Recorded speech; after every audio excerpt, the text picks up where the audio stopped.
everybody. I'm Jeff, and we're going to have a conversation that's going to end up you're having an extraordinary life. 12 reasons for poor performance. This is a continuation of a previous video. The number one performance factor is the title of it, where I ended with 3 of the reasons and promised to follow up with all 12. I recommend seeing that video first. The link is here or in the comments. Then come back, or just continuing watching is fine too. I doubt anyone can get all of this in one viewing. There are 12 reasons we blindly sacrifice extraordinary opportunities. 12 reasons for poor performance. You and I sacrifice outstanding opportunities without even knowing it. If we become aware and confront these reasons, while not at all pleasant, our performance will break through to another level. Try it and see. It's not an overstatement to say your life is at stake. My promise to you, you will have your hands on the levers and dials of extraordinary performance. These are blueprints, conventions you can adapt your life to that will take very little extra time. You will have actionable access. You will have leaps in productivity beyond what can be explained. Sounds like you're going to be Superman. Well, you are. Superman and Superwoman.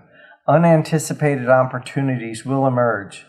You will experience unusual effectiveness in bringing about results. You will achieve a profound difference in the quality of life.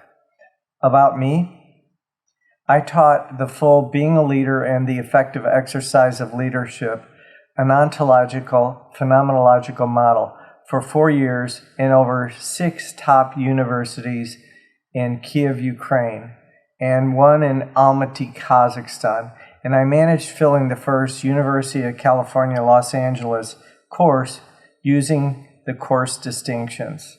I was trained directly by the authors of the course. The materials in the following slides are abstracted from this semester-long, 40-hour university-level course that has been taught in top universities like Harvard, United States Air Force Academy, University of California, Los Angeles, Rochester Simon School of Business, Dartmouth Medical School, Texas A&M, Nanyang Technical University, Zayed University in Dubai, United Arab Emirates, University of British Columbia, the Entrepreneurship Department, and other places. The full course is here. Erhard Jensen Zafran Echeverria, Course Materials for Being a Leader and the Effective Exercise of Leadership, an Ontological Phenomenological Model. And here is the links that link to the Social Science Research Network, or you can simply type in on the web, Social Science Research Network, SSRN, Course Materials for the Being a Leader and Effective Exercise of Leadership. This presentation here that we're doing is not as academically oriented as the above. I intend to put the full course up here in bite-sized sections so that anybody can get it. Right now it's only available to people who are academics and in a university setting. And occasionally the authors will lead it in Cancun. Research shows if you read these slides to yourself, as I read them to you, your comprehension will increase 44%.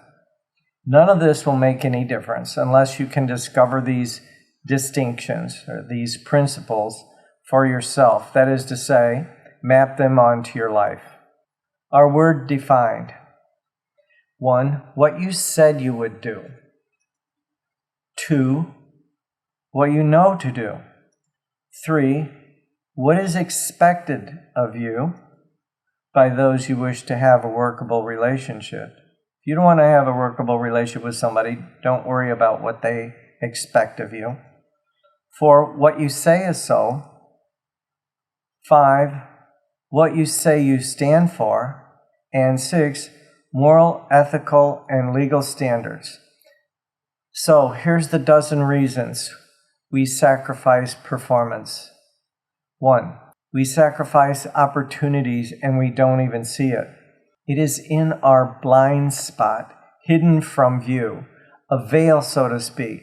If we got present to what it costs us, we would stop it. The intention here is to confront what we routinely forfeit. It is not likely to be pleasant, however extraordinarily fruitful. The dozen reasons we sacrifice performance. 2. Not seeing that who you are as a person is your word.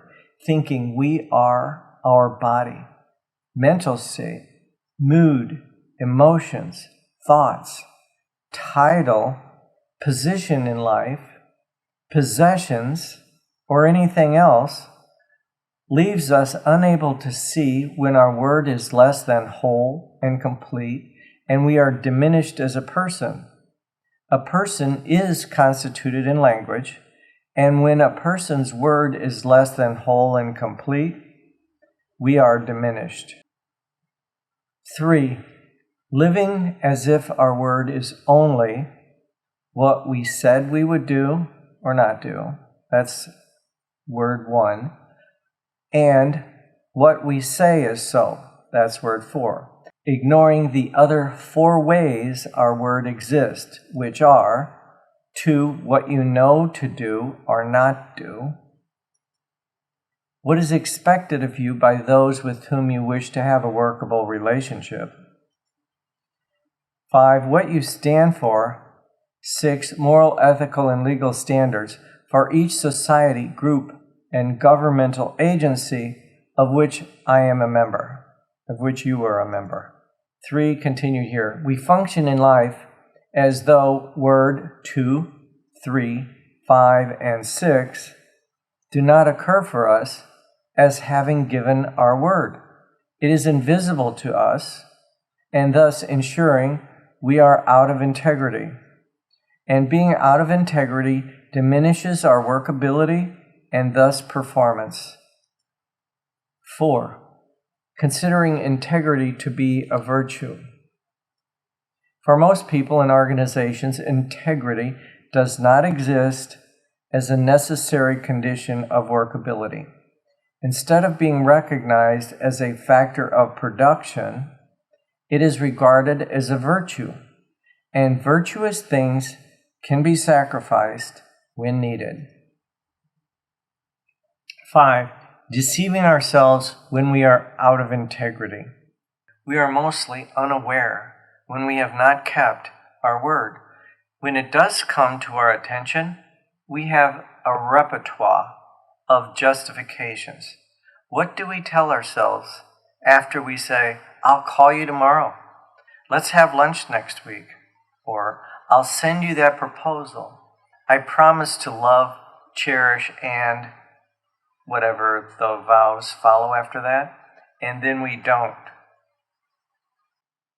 6. Integrity is only having to keep our word.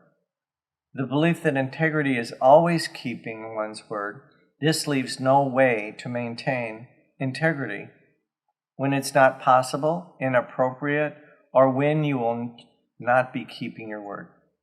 7. Fear of acknowledging we are not going to keep our word. When we maintain integrity by acknowledging we are not going to keep our word and cleaning up the resulting mess, it appears as a threat, as it did when we were children. So we tend to avoid it. This results in being blind to the power and respect from acknowledging we did not keep our word. 8. Integrity is not seen as a factor of production.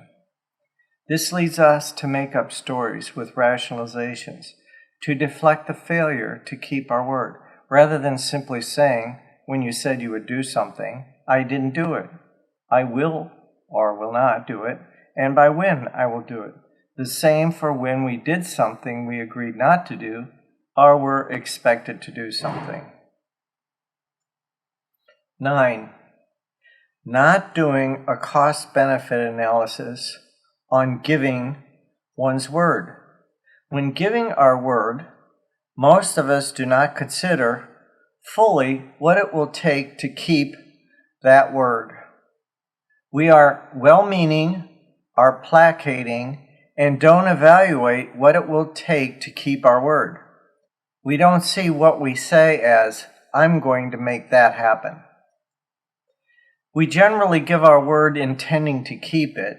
If it becomes too difficult, we provide reasons instead of results. This is a source of mess left in our lives and organizations. 10. Doing a cost-benefit analysis on honoring our word. We apply the cost-benefit analysis to honoring our word, which guarantees that we are untrustworthy. We are in effect saying that when it comes time to honor my word, I will not if the cost exceeds the benefits. For example, when it comes time for me to call you, like I said, and I don't feel like it, I will not, and I won't acknowledge it or bother to clean up the mess. 11. Integrity is always dissipating. Integrity is always going out. We are drawn to cover up our misdeeds, avoid being accountable. We all believe our integrity is in, and if aware of being out integrity, we believe we will soon get it back in. So there is no need to acknowledge the out integrity condition. Being a person of integrity, we enthusiastically embrace the out integrity condition as soon as it occurs and take appropriate action to restore it.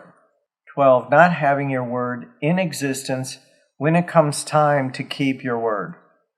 Our word needs to be kept somewhere other than our memory. Upsets, distractions, etc. keep us from maintaining integrity. A calendar, notepad, post-its, objects that intrude into our routine that remind us what we said. We use contracts for important issues. Our word is worthy of such commitment if we want unparalleled performance.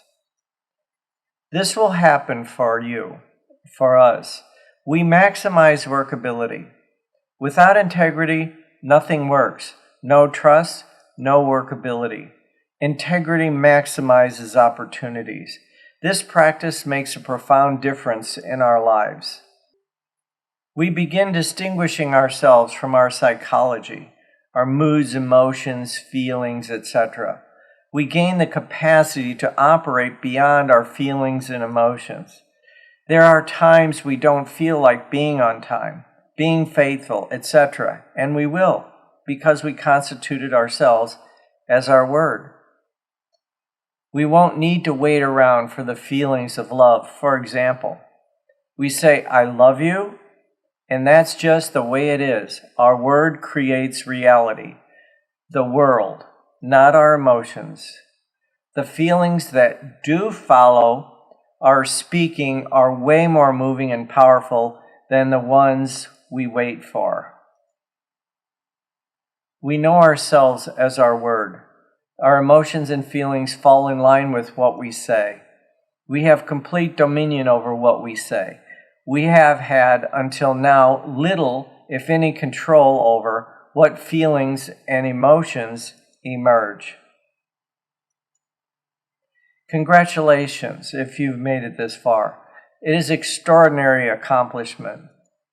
You are standing in front of the possibility of creating a new kind of human being. I love you. Thank you. I appreciate your attention, and I acknowledge you for your commitment to an extraordinary life. Reminder to click the bell for a notice when the next video is posted. Stay in touch.